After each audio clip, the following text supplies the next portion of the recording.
Thanksgiving is a time of year when people sit in reflection upon wonderful memories of days gone by.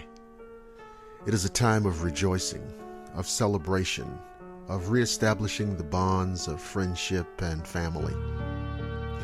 It is the pinnacle of our autumnal consciousness. But it is also a time when the specters and phantoms of the past emerge to dance as vague shadows along the stones of the amber-lit hearth, to flit as tattered shades through the dark, crisp November air. The Shadowland radio show presents A Haunted Thanksgiving.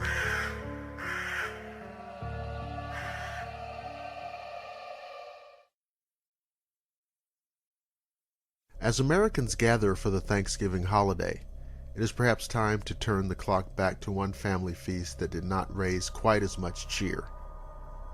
It tells of the terrible incidents that took place in a house in Oakville, Georgia, USA, in the latter part of the 19th century. This spot had earned a high place amongst haunted localities, and in its day was comparable with the famous house in Berkeley Square. Situated in the midst of picturesque but lonely country, this house, the property of a farmer named Walsingham, had a worldwide reputation amongst paranormal researchers. For some time, the house had been left deserted by its owner, and it would seem that during the temporary absence of its material master, it passed into the hands of beings or forces, call them what you will, who wished to remain in undisputed possession. When Walsingham and his family decided to return and take up their abode in the house, they were struck on the very first day by the peculiar feeling of the place. They could not decide in any way what this feeling was, but on analysis likened it to claustrophobia, an overpowering dread of being alone within any four walls. Their dog, Don Caesar, absolutely refused to enter the house. On being dragged in, he immediately broke out into furious barking. His back bristled with rage, and he showed every sign of terror. This occurred several times during the day, and the same evening, being attracted to the spot by his whines and howls, Walsingham saw his dog attacking some invisible enemy. Don Caesar at last sprang into the air as if at a man's throat, but fell back as if he had received a heavy blow. When picked up, his neck was found to be broken. The Walsingham's cat, on the other hand, manifested every sign of delight at being in the house. It strolled from room to room, purring loudly, and was seen on several occasions twisting its head from side to side and arching its back as if someone were stroking it. To say that the Walsinghams were amazed at these things would be to describe their feelings mildly. They were very much upset, but had not as yet any suspicion on the score of supernatural causes. But that evening, just towards dusk, the house was suddenly filled with shouts, groans, and hideous laughter, heard by all the occupants, and putting them into a veritable panic. Miss Amelia Walsingham, while sitting in front of her mirror, saw a man's hand upon her shoulder, yet there was no reflection of it in the glass, nor was there any arm or body apparent. Walsingham himself saw footprints forming in the dust of a garden path before him as he walked, yet no mortal could be seen. But though these things were uncanny and terrifying, and were sufficient to make the family realize that some force out of the usual was at work, they paled into insignificance before the later incidents which took place during the evening meal. The family was seated at supper with one or two guests when their conversation was suddenly interrupted by a loud and horrible groan, uttered apparently in the room above. Little notice was taken of it until one of the guests pointed out a stain of what looked like blood on the tablecloth, and it was then seen that some liquid was slowly dripping from the ceiling overhead. This liquid was so much like freshly shed blood as to horrify those who witnessed its slow dripping. It would be hard to imagine a more gruesome occurrence at any time, but the peculiar form of this horror and the theatrical way in which it was carried out would put it down as the invention of some most evil-minded but decidedly clever person. It flashed into the minds of all sitting at the table that some terrible deed had been committed in the room above, some frightful murder. For a few seconds all sat silent with white faces, looking out of the corners of their eyes at each other in terror. Then Walsingham shook off the paralysis of fear and ran out of the room, followed by his son. They went quickly upstairs to the room over the dining room and flung open the door, dreading what fearful sight their eyes should meet. But it was empty. They tore up the carpet, and there found the boards to be soaked with the same red, gruesome liquid as was dripping in the room beneath. But there was no explanation, nor was any afterwards discovered. The liquid was later examined under a microscope by a medical man and pronounced to be human blood. This incident was too much for the Walsinghams, and they left the house and removed to another. Walsingham House then fell into entire disuse, and stories of the occurrences being put abroad. The place was shunned by day as well as by night. This neglect did not tend to make the spot look more cheerful, and it is stated that in addition to the gloom that generally settles on the most ordinary of empty houses, there was an undoubted feeling of depression in the air around the place. Quite normal people said that it felt to them as if the atmosphere of the locality weighed more than anywhere else. The house had not yet been approached for several months when a young man named Horace Gunn made it the subject of a wager, betting a friend a fair sum of money that he would stay alone in the house for one night and have no aid within call. This enthusiastic young man carried out his intention and went to the house one evening before it was dark. His story is best told in his own words. I had been in the house about an hour and nothing had happened. It was just beginning to get dark, and I thought I would set about lighting a fire. Though I do not consider myself an expert in this art, I was very much surprised at being absolutely unable to do so. My matches went out one after the other, as if blown out by a strong draft. Once, when I succeeded in lighting a piece of paper, it only smoldered for a few seconds and then went out. This was bad enough, as I had to give up the idea of a cheerful blaze to keep me company. But to my disgust, I found that my lamp would not light either. It was as if it were filled with water instead of with oil. It was now quite dark, and whilst I was looking about for some means of getting a light, there came a terrible yell of pain from underneath the house, and this was the signal for an outbreak of the most hideous and devilish noises.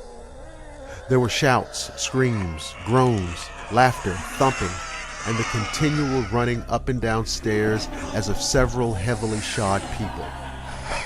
My hair bristled.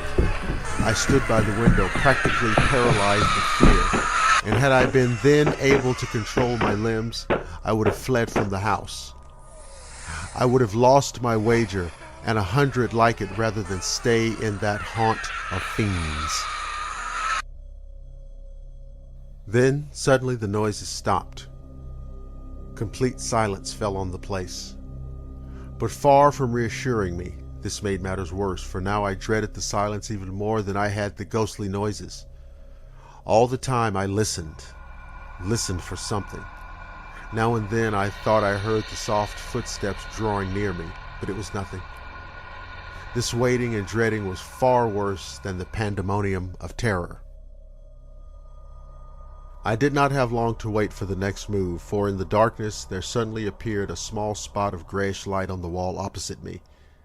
It grew larger and larger, altering in shape, until it assumed the outline of a human head, at the same time losing its flatness. Soon it was a real head floating in the air. Its hair was long and gray and matted together, and it had a deep and jagged cut in one temple. The whole face indicated suffering and misery. The eyes were wide open and gleamed with an unearthly fire, while they seemed to direct their gaze upon me, The head moved about the room, but always the eyes turned in my direction. Then it vanished, but there broke out in the room a loud and awe-inspiring wail, as of several souls in anguish. I thought then that I could see indistinct shapes flitting about, and mustering up all my courage, I attempted to pass them and gain the door. But just as I reached it, I felt my ankle seized in a firm grasp. I was thrown down and felt fingers grasping at my throat. At this point, Mr. Gunn's story ceases. He was found by his friends next morning, unconscious on the floor by the door, and bearing on his throat the marks of long, thin fingers with cruel, curved nails. After this experience, no one was found to have anything more to do with the house, though a few people interested in such matters attempted to find out some reason for this terrible haunting. Though several avenues of investigation were explored, nothing very conclusive was discovered. The house had by this time acquired such an evil reputation that no one would occupy it, and it was ultimately demolished. Many human bones were found under it and in its grounds. How they came there was never known, but it was supposed that they had lain there for many years and were the bones of people who might have been murdered when the house was a roadside inn of very bad repute. And herein perhaps lies an explanation for the hauntings at the house. A few days before returning to his house, Mr. Walsingham, having discovered in the ground some old, dried bones, and not able to decide whether they were human or not, settled the matter as he thought by ordering them to be thrown into a lime kiln. Is it possible that the spirits of the men whose bones were thus so indecently treated summoned to their aid certain dark forces in order to make the place uninhabitable by mortals in revenge for the insult offered to their remains? The answer may never be known.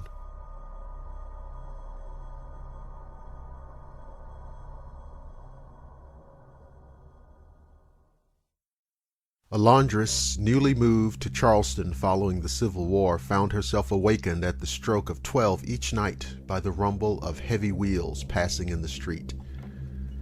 But she lived on a dead-end street and had no explanation for the noise. Her husband would not allow her to look out the window when she heard the sounds, telling her to leave well enough alone. Finally, she asked the woman who washed at the tub next to hers. The woman said, "What you are hearing is the army of the dead. They are Confederate soldiers who died in hospital without knowing that the war was over. Each night they rise from their graves and go to reinforce General Lee in Virginia to strengthen the weakened Southern forces." The next night the laundress slipped out of bed to watch the army of the dead pass. She stood spellbound by the window as the gray fog rolled past. Within the fog she could see the shapes of horses and could hear the gruff human voices and the rumble of cannons being dragged through the street, followed by the sound of marching feet. Foot soldiers, horsemen, ambulances, wagons, and cannons passed before her eyes, all shrouded in gray. After what seemed like hours, she heard the far-off bugle blast, and then silence. When the laundress came out of her daze, she found one of her arms was paralyzed. She has never done a full day's washing since.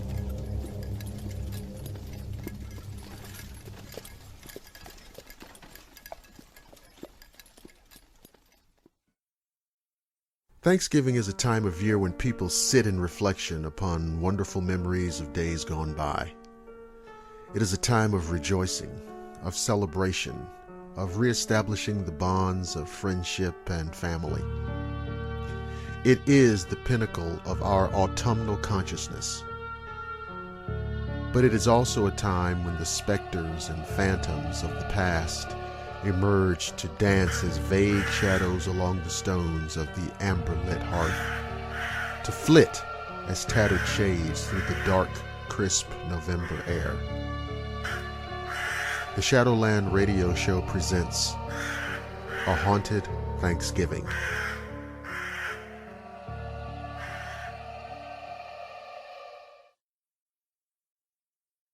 Black Magic.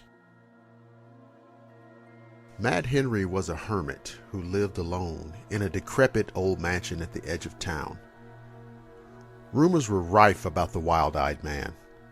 Some folks said that he was a magician who called upon the powers of darkness to wreak havoc upon his neighbors. Others called him a mad doctor who could restore life to foul corpses from the local cemetery. No respectable citizen in town had anything to do with Mad Henry. Then, one year, a new family moved to town with a lovely daughter, Rachel, who caught Mad Henry's eye. He showered the maiden with gifts, goblets of pure gold, necklaces of pearl, and a pot of daisies that never dropped a single petal. Despite the gifts, Rachel fell in love with another, Jeffrey, a handsome young man just home from university. A week after meeting, they eloped, leaving behind the stunned Mad Henry. When Rachel and Jeffrey returned from the elopement, they threw a big ball and invited everyone in town. While Rachel was waltzing with her father, she heard a clap of thunder. Lightning flashed again and again. Suddenly, the double doors blew open and a breeze whirled in, bringing with it the smell of dead, decaying things. Mad Henry loomed in the doorway, pupils gleaming red with anger. He was followed by the grotesque figures of the dead, who came marching 2 by 2 into the room. Their eye sockets glowed with blue fire as they surrounded the room. 2 of the corpses captured Jeffrey and threw him down at the feet of their lord.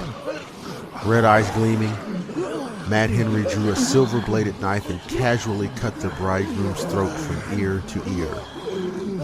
Rachel screamed and ran forward, pushing through the foul, stinking corpses of the dead, and flung herself upon her dying husband. "Kill us both," she cried desperately. But Mad Henry plucked the lass out of the pool of blood surrounding her dead husband and carried her out into the thundering night.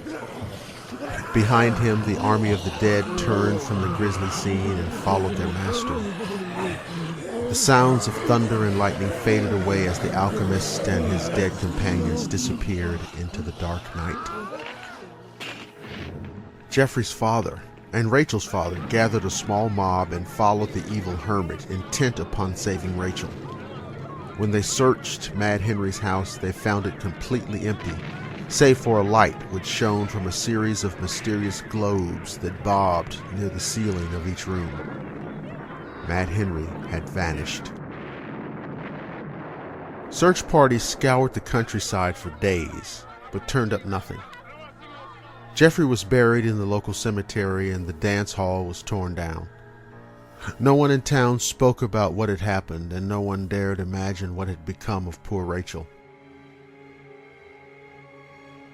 A year to the day after the ball, a timid knock sounded upon the door of Rachel's parents' home. When her father opened it, he saw a gaunt, gray figure on the stoop. Her eyes were dull with exhaustion and pain. It was Rachel.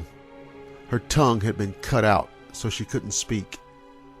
But when she produced a knife from her tattered garments, the knife with the silver blade that they had last seen in the hands of Mad Henry, the gleam of satisfaction in Rachel's eyes told them that the streaks of blood that coated the knife were those of Mad Henry. That night, Rachel died in her sleep with a peaceful smile upon her ravaged face.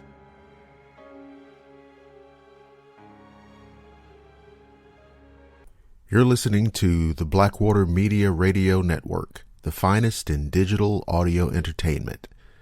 This is Blackwater Media coming to you from the great city of Atlanta. Thanksgiving is a time of year when people sit in reflection upon wonderful memories of days gone by. It is a time of rejoicing, of celebration, of reestablishing the bonds of friendship and family. It is the pinnacle of our autumnal consciousness. But it is also a time when the specters and phantoms of the past emerge to dance as vague shadows along the stones of the amber-lit hearth, to flit as tattered shades through the dark, crisp November air. The Shadowland radio show presents A Haunted Thanksgiving.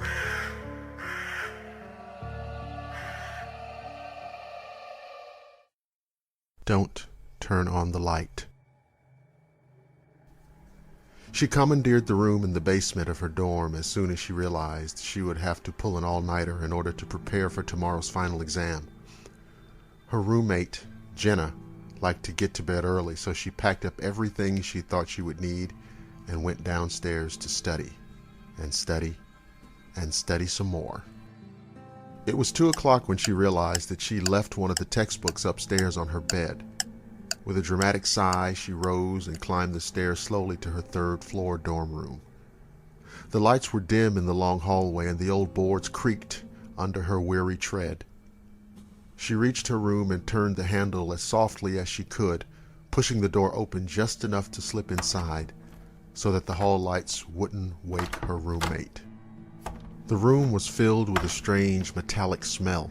She frowned a bit, her arms breaking out into chills. There was a strange feeling of malice in the room, as if a malevolent gaze were fixed upon her. It was a mind trick. The all-nighter was catching up with her. She could hear Jenna breathing on the far side of the room, a heavy sound, almost as if she had been running. Jenna must have picked up a cold during the last tense week before finals. She crept along the wall until she reached the bed, groping among the covers for the stray history textbook. In the silence, she could hear a steady drip, drip, drip sound. She sighed silently. Facilities would have to come to fix the sink in the bathroom. Again. Her fingers closed on the textbook. She picked it up softly and withdrew it from the room as silently as she could. Relieved to be out of the room, she hurried back downstairs, collapsed into an overstuffed chair, and studied until 6 o'clock. She finally decided that enough was enough. If she slipped upstairs now, she could get a couple of hours sleep before her 9 o'clock exam. The first of the sun's rays were beaming through the window as she slowly slid the door open, hoping not to awaken Jenna. Her nose was met by an earthy metallic smell a second before her eyes registered the scene in her dorm room. Jenna was spread eagle on top of her bed against the far wall, her throat cut from ear to ear, and her nightdress stained with blood. 2 drops of blood fell from the saturated blanket with a drip, drip noise that sounded like a leaky faucet. Scream after scream poured from her mouth, but she couldn't stop herself any more than she could cease wringing her hands. All along the hallway, doors slammed and footsteps came running down the passage. Within moments, other students had gathered in her doorway, and one of her friends gripped her arm with a shaking hand and pointed a trembling finger toward the wall. Her eyes widened in shock at what she saw. Then she fainted into her friend's arms. On the wall above her bed, written in her roommate's blood, were the words, "Aren't you glad you didn't turn on the light?"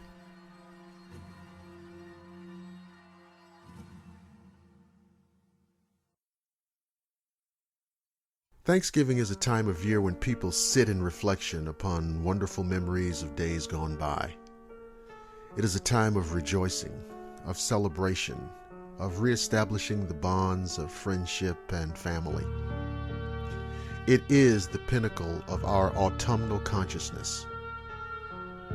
But it is also a time when the specters and phantoms of the past emerge to dance as vague shadows along the stones of the amber-lit hearth, to flit as tattered shades through the dark, crisp November air. The Shadowland radio show presents A Haunted Thanksgiving.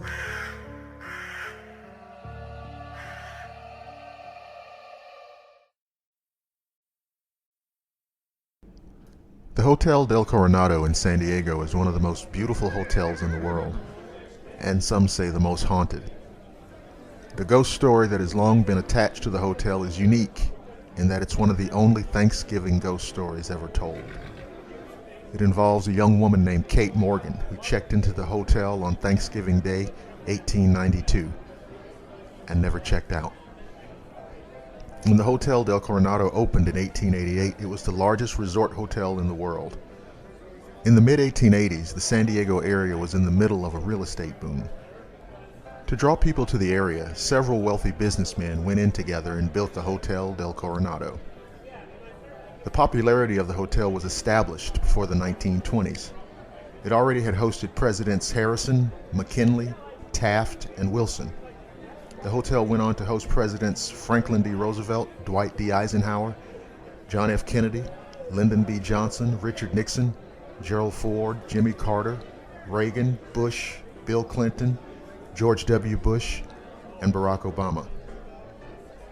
By the 1920s, Hollywood stars and starlets discovered that the Del was the in place to stay.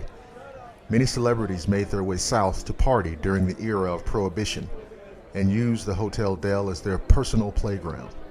Tom Mix, Rudolph Valentino, Charlie Chaplin, and Ramon Navarro were a few of the many actors who stayed at the hotel during weekend getaways. Other notables have included Marilyn Monroe, Thomas Edison, L. Frank Baum, Vincent Price, Babe Ruth, and many others. During World War II, the hotel was used to house Navy pilots and the families of officers. By the end of the war, the neglected hotel had started to age, and while millions were spent to refurbish it, a new owner in 1963 planned to tear it down.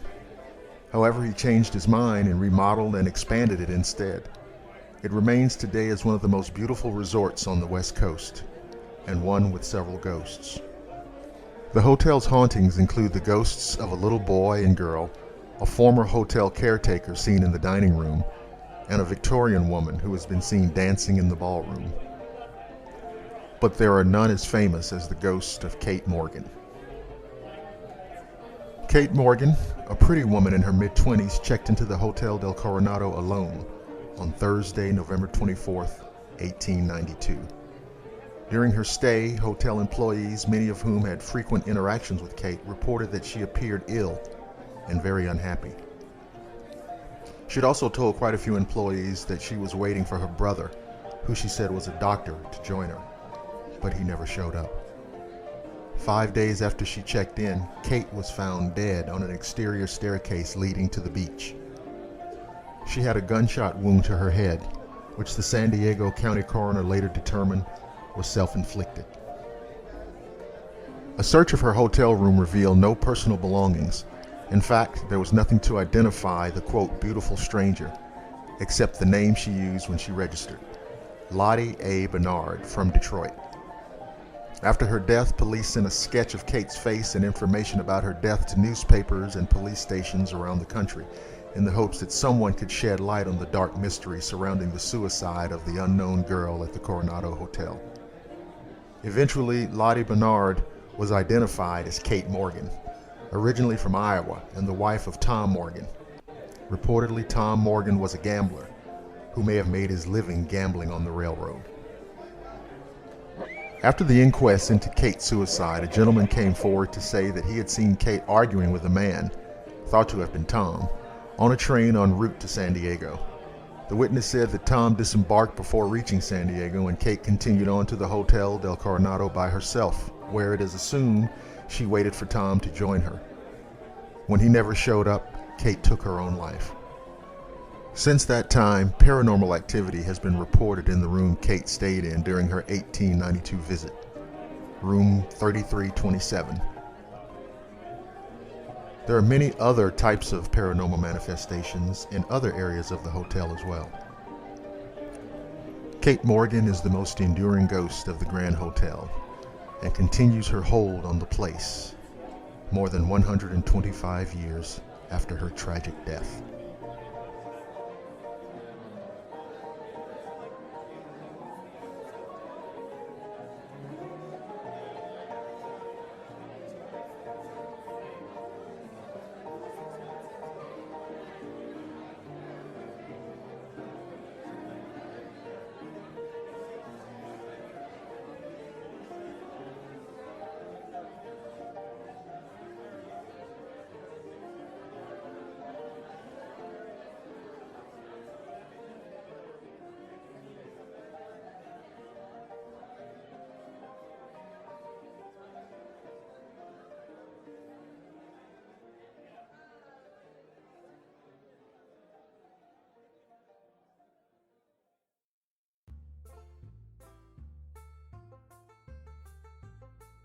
It was all over the papers, though no one really knew how the events unfolded. On the surface, it looked like the perfect Thanksgiving. The turkey was cooked to golden perfection. Steam still rose from the freshly baked dinner rolls, and the house was filled with the scent of cinnamon and melted butter from the pumpkin pie and candied yams. Each family member sat around the table dressed in their Sunday best, ready to enjoy the feast before them. Yet this picturesque scene, which could have easily been on the cover of Home and Garden magazine, was revealed to be under the surface a gruesome tableau of a family fallen. Foul play was afoot this Thanksgiving. 5 corpses sat around this untouched meal. Claude and Mildred Blackstone earned their money on the backs of hard-working slaves who ran their plantation. Claude ruled the farm with an iron hand during the day, and Mildred kept a household that was as strict as it was spotless. The 2 ice-cold children, which consisted of bratty Cynthia and Toby, who earned a reputation for frequenting the slave quarters at odd hours of the night, had just reached young adulthood. The children occupied themselves with their own preoccupations, as did the rest of the Blackstone household. Uncle Percival, Claude's youngest brother, was generally considered to be a good man as the priest of the local parish of Farronville, but was not without his secrets. Claude had recently taken ill with tuberculosis, and it was clear he was not long for this world. This had left Toby and Cynthia with a conundrum. They were the next of kin, and the fortune that they would stand to inherit was substantial. By the laws of the township, it was known that the entire fortune would go to Toby, being the firstborn male son. This, of course, did not sit well with Cynthia, as she soon began plotting to remove Toby from the picture. However, despite Toby's apparent thickness, he was wise to his sister's plans and developed his own. Cynthia's vanity would be her downfall. A simple tampering with her cosmetics would be the end for her, but not before Cynthia's knowledge of her brother's sweet tooth would have him find an added ingredient in his beloved saltwater taffy. Both Blackstone children died silently in their sleep. Percival had always been jealous of Claude's success and affluence, but most of all, his wife. He had been in love with Mildred since they were children, but it was Claude who had won her heart, and they married young. Yet the passion had faded from their marriage years ago, and now Percival found himself making more and more house calls to the Blackstone home. He and Mildred met in the woods to confront their secret love for each other, but religion and family obligation kept them from fully reconciling their passion, even despite Mildred's discovery of Claude's liaisons with the slaves. Percival would listen patiently as Mildred confessed her hate for her husband daily. Though he knew that Mildred was a woman scorned, she would never abandon her family. On the night before Thanksgiving, Percival came and met Claude in the kitchen just as he was leaving to rendezvous with the head housekeeper. Claude's breath was stinking of whiskey, and Percival's patience was at an end. The hatred these two had for one another in this moment climaxed from a low simmer to a rolling boil, and neither could suppress it any longer. Claude swung at his brother and missed. Percival, reaching for the only thing he could find, drove his crucifix directly through his brother's heart. In horror of what he'd done, Percival left the kitchen that Thanksgiving Eve and ran to his parish to pray. When Mildred came down for her nightly cup of tea and saw her husband dead on the floor, she quickly called for her children. When they didn't answer, she ran up to their room only to discover each child dead in their beds. Mildred screamed and wailed, crumbling to the floor in despair. However, moments later, as though nothing had happened, she rose, wiped her tears, and calmly dragged the bodies of her children one by one downstairs to the dining room. She gathered her husband's body from the kitchen. All night long she prepared them, dressing them in their finest clothes, cleaning their wounds, and arranging them around the table. Percival spent the night praying in the church, and that next morning came to the house ready to confront his sins and beg Mildred's forgiveness. As he reached the house, he called out for Mildred. He heard her familiar, elegant voice echo from the dining hall. "In here." Percival entered. The table was set for all of them. The lifeless bodies sat around the Thanksgiving feast. A bottle rested between the 2 glasses of wine. Percival's shock and confusion left him speechless.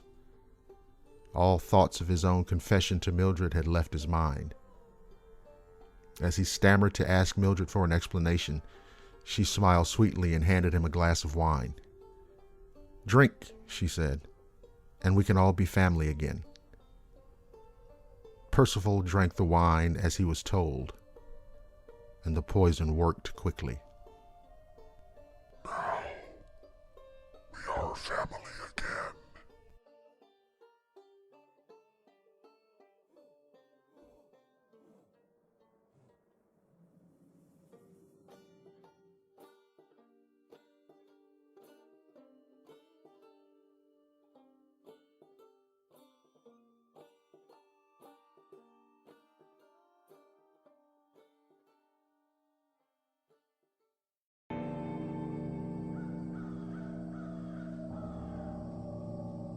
Thanksgiving is a time of year when people sit in reflection upon wonderful memories of days gone by.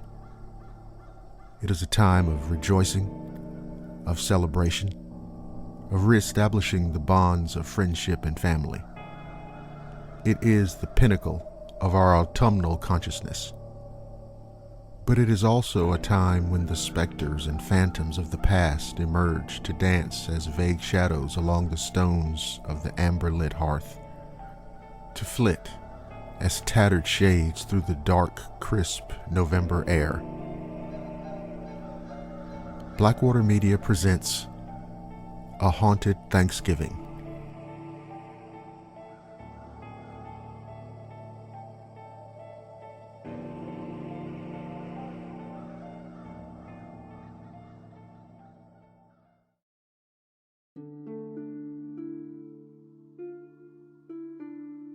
I come from a very good upbringing.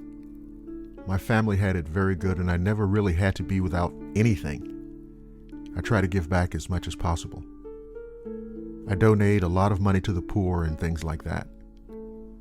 One of the things that I'm the proudest of is that on Thanksgiving, I volunteer my entire day at a local homeless shelter.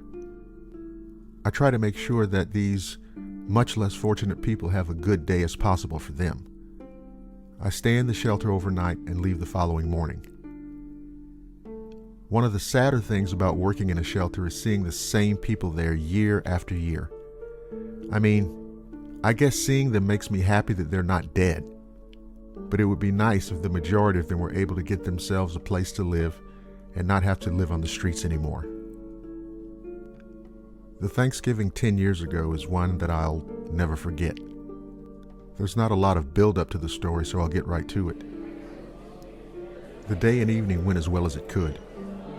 There was this one guy that I'd never seen before. Normally, I wouldn't have even thought much about that. But he was very annoying and very rude. At one point, he even tried to take the food away from another man. Now, the rules of the shelter were that I was supposed to remove the man from the shelter for such an act. However, I couldn't bring myself to do that, not on Thanksgiving. I instead separated the 2 men and let the guy know that any further aggressive behavior would result in him being removed. The rest of the day and night went fine, as far as I was aware. However, at about 3 in the morning, one of the other homeless guys came into the office. He told me that one of the other men had been stabbed. I ran out into the area, and sure enough, the man who nearly had his food stolen had been stabbed, and he was dead. I turned on the lights and searched around for the rude guy from dinner, and he wasn't there. I checked the bathroom, and the window was open. He had killed the one man and then left as quietly as he could. The most horrific part of this was a man losing his life over something as simple as a dinner. Even worse for me was that the man would likely still be alive if I'd followed the rules and removed the man during dinner instead of letting him remain because it was Thanksgiving.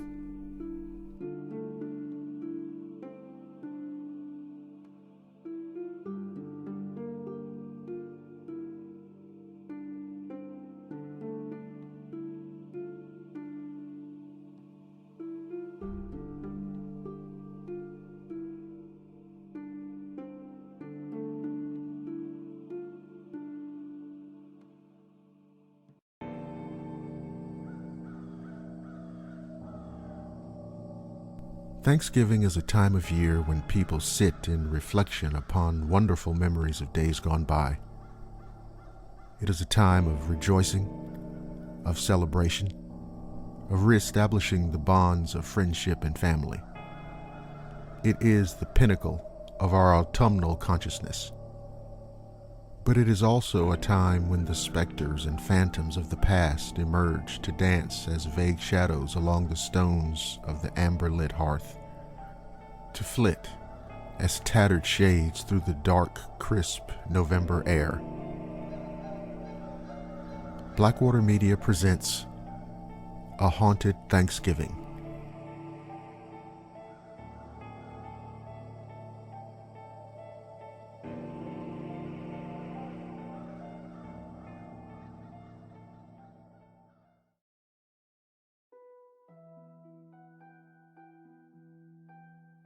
A few years ago, I was at my parents' home for a family dinner on Thanksgiving Day. This is the house I grew up in and have never experienced anything paranormal. What happened to me that day was very surprising and still bothers me to this day. I spent the early part of the day helping my mother in the kitchen preparing dinner. We were laughing and talking and looking forward to sitting down to eat with the whole family. While making pumpkin pies, my mother needed a break from the heat of the kitchen and went into the living room to watch the Macy's Thanksgiving Day parade. I stayed in the kitchen and continued to work. While making the pies, I needed to go to the pantry to get some ingredients. The pantry is located down a short hallway connecting the kitchen with the back of the house. I grabbed the items I needed and headed back to the kitchen. I was almost back to the kitchen when I remembered that I forgot to grab something and quickly pivoted around to head back to the pantry. To my shock, there was a man standing near the area I just was in. It must have been 2 or 3 seconds, even though it felt like forever, and then he was gone. I've never seen this man before, but I can remember he was wearing overalls and a hat. The most disturbing thing for me was it seemed as though he reacted to me. It was like he was either shocked that I saw him, or he was shocked to see me. After seeing this man, I decided not to tell my mother or father. It wasn't until months later I finally felt comfortable enough to tell my mom about it. She was interested, but said she never had anything unusual happen to her in the 35 years she lived in the house. I know what I saw. I know he was there. My question is, why? Who is he? Why did I see him? In my 28 years of living and visiting my childhood home at Thanksgiving brought back so many great memories. But the 2 to 3 seconds on that Thanksgiving day seems to be burned into my mind more than anything else I've experienced in that house.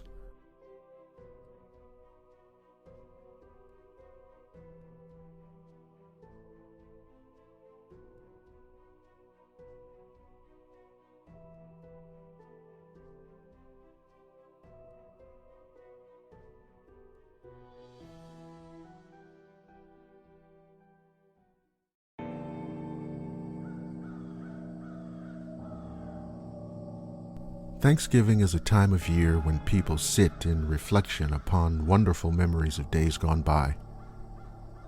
It is a time of rejoicing, of celebration, of reestablishing the bonds of friendship and family. It is the pinnacle of our autumnal consciousness. But it is also a time when the specters and phantoms of the past emerge to dance as vague shadows along the stones of the amber-lit hearth, to flit as tattered shades through the dark, crisp November air.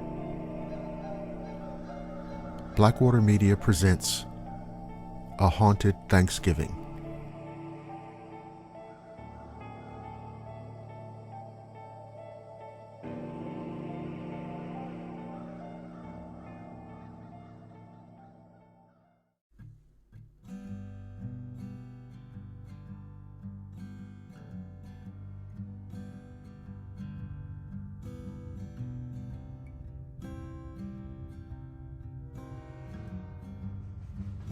On Thanksgiving Day 1902, a southbound train was nearing Geneva, New York, and it came upon the Marsh Bridge.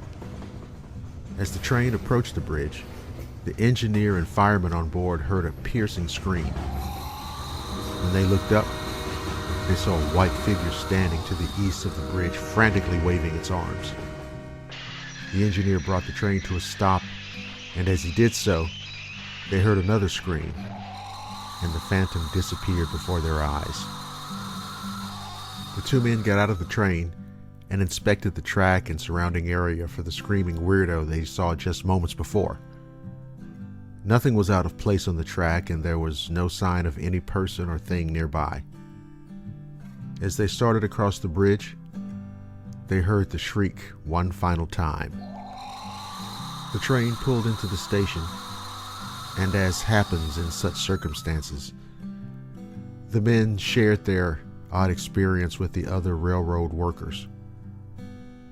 They learned that there was an accident at that bridge years prior.